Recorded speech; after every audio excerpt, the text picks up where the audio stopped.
Now, we face potential deployment to Ukraine. The Prime Minister speaks of a coalition of the willing. But what does this really mean for our troops? They would face not just Russian forces, but their cunning military deception doctrine, known as maskirovka.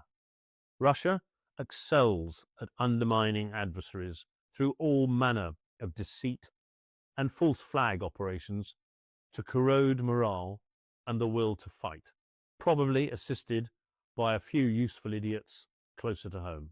Without absolute confidence that their government has their back, how can we ask our soldiers to make split-second decisions in battle? The enemy will exploit any hesitation, any doubt, to feel that lawyers with no understanding of armed conflict can override your own government will not engender trust. I served on operations with both American and French comrades in arms. Some remain good friends. They simply cannot understand what is going on here. In our day, loved ones were at about three possibilities: coming home on a bus, on a stretcher, or in a body bag.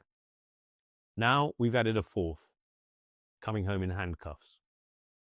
Who holds the key? The British government? Maybe.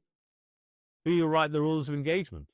Will international lawyers once again prioritize ideological legal frameworks over operational necessity? As Labour icon George Bernard Shaw said over a century ago, the British soldier can stand up to anything except the British War Office.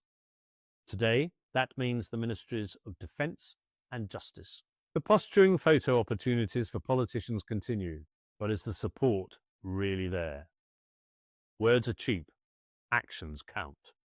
Many MPs calculate their positions based on special interest groups, yet fail to understand that 90% of those who served come from working class backgrounds. These veterans have family and friends who may not be as vociferous as some, but who can make their feelings felt at the ballot box.